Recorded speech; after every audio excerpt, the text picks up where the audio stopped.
Bom dia, pessoal, graça e paz. Nós hoje vamos falar de como nós vamos lidar com o desapontamento, exemplos bíblicos de como nós temos que nos posicionar em relação ao desapontamento, quando nós desapontamos o Senhor de modo específico, né, com os nossos pecados, e quando nós cometemos e fazemos coisas as quais não lhe agrada, quebrando assim o seu conceito ou a sua vontade preceptiva, que são os seus preceitos. O texto bíblico vem falando assim, 1 João, capítulo 2, o versículo 1, verso 1 e o verso 2, que eu vou ler apenas. 1 João, capítulo 2, verso 1 e o verso 2. Filhinhos meus, essas coisas vos escrevo para que não pequeis. Se todavia alguém pecar, temos advogado junto ao Pai, Jesus Cristo, o justo. Ele é a propiciação pelos nossos pecados, e não somente pelos nossos próprios pecados, mas ainda pelo mundo inteiro. Meus irmãos, esse texto é muito claro, qual deve ser o nosso posicionamento diante do desapontamento em relação ao Senhor. Eu tenho certeza que, experimentalmente, vocês também já viveram isso. O fato de que têm o desejo de servir ao Senhor e ser santo, ter uma vida piedosa, mas desapontam o Senhor com pecados, seja quais forem os pecados.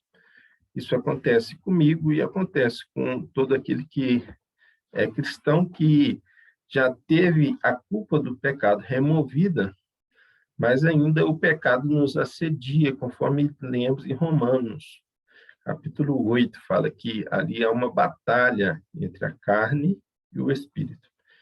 Carne no sentido, lógico, de o pecado ser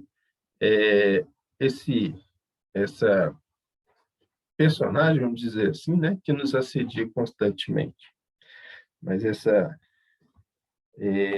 porque não é uma essência, então essa verdade, né, é uma verdade que o pecado existe, e ela nos assedia tenazmente, continuamente. Então, não são raras as vezes que isso nos acontece, de nós olharmos para o Senhor e falar assim, Senhor, nós pisamos feio na bola, nós pecamos, e agora, o que eu devo fazer? Como devo tratar essa restauração na minha vida? Então, isso não é incomum que aconteça. Eu quero trazer 2 exemplos aqui, apenas, de pessoas que foram restauradas depois de terem cometido seus pecados e que também sentiram assim como eu e você sentimos constantemente. A primeira pessoa é Davi. Davi, como muitos sabem, e provavelmente todos já leram as histórias a respeito de Davi, ele pecou contra o Senhor quando ele tomou uma mulher de outra pessoa, cometeu ato ilícito com essa outra mulher, ele não poderia cometer, porque nós sabemos que o sexo fora do casamento ele é pecado, antes do casamento ele é pecado, então ele cometeu um ato ilícito, e além disso ele planejou a morte, tendo visto que teve um fruto desse pecado, planejou a morte do marido desta mulher. Então, todos nós sabemos. E o coração dele estava ficando doente quando isso aconteceu. Então, no Salmo, quando ele vai abrir o seu coração, ele fala assim, enquanto calei os meus lábios, os meus ossos, meio que, parafraseando, né, eles se espremiam, assim, o seu coração se espremia, no sentido de ficar com aquela angústia dentro de si. E então ele precisou confessar os pecados e se arrepender para que ele tivesse a sua vida e a alegria da sua salvação restaurada. Então, o primeiro ponto que nós vemos aí é o arrependimento e a confissão. Quando nós que já somos crentes, nós cremos já nisso, isso é fato. Mas nós precisamos, então, nos arrepender e confessarmos os nossos pecados diante do Senhor. O segundo ponto é a vida de Pedro. Pedro é uma pessoa que caminhou com o Senhor durante 3 anos, e durante o ministério terreno de Jesus, né? E ele ali, mesmo tendo esse contato com o Senhor e ouvindo essas palavras, que também são palavras inefáveis, né? O apóstolo Paulo, ele fala que foi aos céus e ouviu palavras inefáveis, mas as palavras de Jesus também são inefáveis, maravilhosas, grandiosas. Ele teve experiências com o Senhor, maravilhosas também, e mesmo assim ele nega o Senhor no momento em que o Senhor estava ali no momento da paixão, quando ele estava entregando a sua vida em favor de nós. E a posição de Pedro foi também se arrepender e confessar os seus pecados, quando o Senhor mesmo chamou a restauração. E vocês vão observar isso no texto sagrado. O Senhor manda com que chame Pedro e os demais apóstolos logo após a sua ressurreição. E agora, nos atentando ao texto, esse também é algo que nos ensina sobre a nossa posição diante de uma situação dessa, de desapontamento em relação a nós mesmos e ao Senhor. O Senhor, primeiramente, nunca é pego de surpresa, mas nós, mesmo assim, temos esse sentimento de que, ao desapontarmos o Senhor, não há restauração. Isso é comum no nosso coração pensar dessa forma. E aí o texto vem falando assim: filhinhos meus, essas coisas vos escrevo para que não pequeis. O ideal é que nós não pequemos, né? Isso aqui João deixa muito claro aqui. Filhinhos meus, essas coisas vos escrevo para que não pequeis. Se todavia alguém pecar, temos advogado junto ao Pai, Jesus Cristo, o justo. Olha só, ele dá ênfase. Nós temos um advogado, esse advogado é o Senhor Jesus Cristo, o justo. Ele é a propiciação pelos nossos pecados, e não somente pelos nossos próprios, mas ainda pelos do mundo inteiro. Primeiro, o que ele está demonstrando aqui, que Jesus Cristo mesmo é quem intercede por nós. Em Romanos 8 também fala isso. Isso porque, quando o Senhor, imagino eu nessa cena, né? Quando nós cometemos um pecado e o inimigo das nossas almas nos acusa de ter cometido esse pecado, o advogado, o justo, que é Jesus Cristo, ele fala com o Pai. Imagino eu, tá? Isso é só uma ilação. Ele fala com o Pai. Por esse eu morri.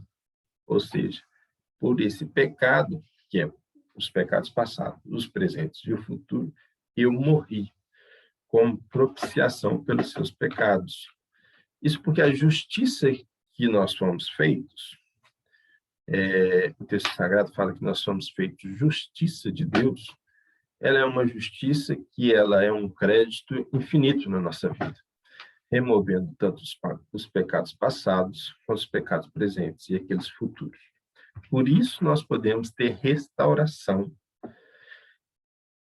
Então, meus irmãos, de forma aplicativa aqui, eu preciso, antes, só explicar a propiciação. A propiciação era o ato que acontecia no Antigo Testamento de aplacar a ira de Deus, que acontecia uma vez por ano, quando o sumo sacerdote, lógico que havia as outras ofertas, né? Mas como o sumo sacerdote oferecia, ele ia, né, aos Santos dos Santos e oferecia essa propiciação para si mesmo e para os demais povos de Israel, ali em arrependimento pelos seus pecados. Ele oferecia essa oferta de sangue para todos, uma vez por ano só, apenas. Mas aqui está falando que Jesus Cristo, ele é a propiciação pelos nossos pecados. Que o sangue derramado dele foi essa oferta pelos nossos próprios pecados. Então, o primeiro ponto de aplicação que eu quero fazer é exatamente este. É inevitável que nós decepcionemos ao Senhor. É impossível que, depois de restaurados, depois de passarmos pelo processo de conversão, uma vez ou outra, venhamos cair e decepcionar o Senhor. Não precisa ser queda grande, não. A questão é, ou sentirmos decepcionados, a questão é pecar. Talvez tenha pessoas que não tenham uma queda, assim, que a gente considera, aos olhos humanos, grande. Mas se nós olharmos pela perspectiva de que nenhum pecado, não existe pecado pequeno e pecado grande, ou pecadinho e pecadão, se alguns querem falar assim, apenas a consequência que é diferente, é inevitável que nós venhamos decepcionar o Senhor. Então, eu quero trazer os exemplos bíblicos que houve o primeiro ponto. Arrependimento genuíno. É olharmos para aquela situação, refletirmos sobre aquela situação e confessar diante do Pai. Pai, eu me arrependo de ter cometido tal pecado.